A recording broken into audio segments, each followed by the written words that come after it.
শুইতে না শেষ শেষ দুনিয়াতে আমার কষ্ট পাইবে যে কি করলাম আর কি পাইলাম।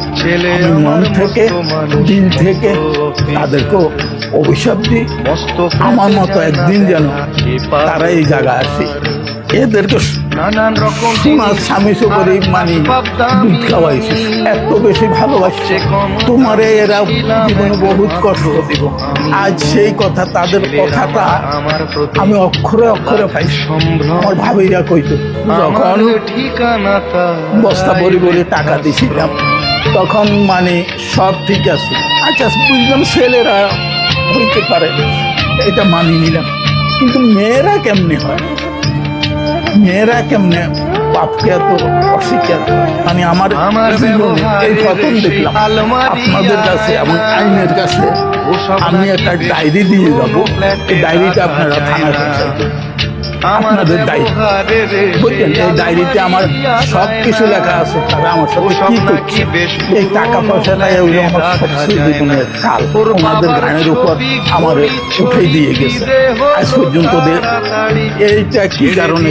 আর আমার মেয়েকে অশিক্ষিত, সেই মেয়েরে আমি পুতুলের মতো রাখছি, বুঝলেন। আমি কি তাদের কাছে টাকা পয়সা চাইছি? কিচ্ছু চাইনি, ভালোবাসা চাইছি। যাকে এটা আমার ভাগ্য আছে, আমার জীবনে আমি বহুত বিদেশ করছি, বহুত টাকা কামাইছি, বহুত টাকা খরচ করছি, বুঝলেন। আজ দুরবস্থায় ওনাদের ধার পানিতে পড়িয়েছি, ওনাদের দয়ায় ওনারা যে এতটুকু করছে, এতটুকু করে, এটা আমার জন্য হাজার। আমার শুধু একটাই অনুরোধ থাকবে, আপনারা এই জিনিসটা মানুষে দেখাইবেন, আমার ছবিটা দেখাইবেন, ছেলে মেয়ে যেন দেখতে পারে যে তার বাপ কি অবস্থা আছে, বুঝলেন। বিদেশে ছিলাম আমি 95 হইতে, সৌদি আরবে ছিলাম 2016 সাল পর্যন্ত, বুঝলেন। তারপরে যখন বস্তা ভরি ভরি টাকা দিছিলাম তখন মানে সব ঠিক আছে, ছেলে ঠিক আছে, মেয়ে ঠিক আছে, সব ঠিক আছে। যখন মানে টাকার প্রশ্ন, আমার একটা এফডিএস ছিল, এই যে আমার ছোট ছেলে ছিল নমনি, আমি তো সাদা দিলি আর আমার ছেলে আমার টাকা এই পাইবে না এরে করে দিছি, এই টাকাগুলো উঠেই নিয়ে রেখেছে। আজ পর্যন্ত আমার সাথে কোনো যোগাযোগ করে না, কোনো যোগাযোগ, বুঝলেন। আমার মেয়ের ইয়েতে আমার টাকা ছিল 20 লাখ টাকা ছিল, এই টাকাটা আমাকে দেয়নি, বুঝলেন, আজ পর্যন্ত ফেরত দেয়নি। ওনাদের মাধ্যমে আমাকে মিরপুর আমাদের যে ইয়ে আছে ওইখানে অনেক দিন আসছিলাম, তারপর হইতে এইখানে।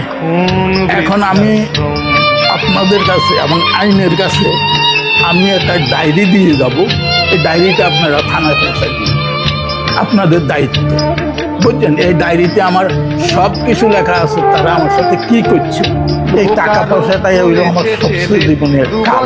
আমি মন থেকে দিল থেকে তাদেরকে অভিশাপ দিই, আমার মতো একদিন যেন তারা এই জায়গায় আসে দাঁড়ায়।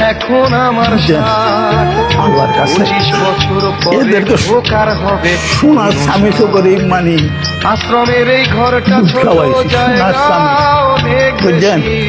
এত বেশি ভালোবাসি তোমারে, এরা জীবনে বহুত কষ্ট দিব। আজ সেই কথা, তাদের কথাটা আমি অক্ষরে অক্ষরে পাইছি। আমার ভাবিরা কইত খুব ভালো আছে, যে কদিন আল্লাহ বাঁচি থাকি এই আমি এইখানে থাকব। আমার ছেলে মেয়ে আত্মীয় স্বজন কাকেও যেন আমার লাশ শুইতে না দেয়, শোয়ার কারো কোনো অধিকার নেই, একমাত্র ইয়ানের মানুষেরই আছে আমার লাশ শোয়ার অধিকার। আমার সন্তানদেরকে আমি এইটাই বলবো যে দেখো, আমার সাথে তোমরা যারা যা করছো এটার ফল তোমরা পাইবা, এইটার ফল আল্লাহ তাআলা, আমি দিল থেকে বলি রাখছি, এইটার ফল আল্লাহ তোমাকে দিবে। একদিন না একদিন দিবে, এটা ফল তোমরা ভোগ করতে পারবা। পরে আমারে তো ওনারা জায়গা দিছে, সেটা খাইবার দিছে, থাকার জায়গা দিছে। এদেরকে আল্লাহ জানে এইটাও না দেয়। বিশেষ করে আমার মেয়েকে যেন না দেয়। শেষ দুনিয়াতে আমার আত্মায় কষ্ট পাইবে যে কি করলাম আর কি পাইলাম।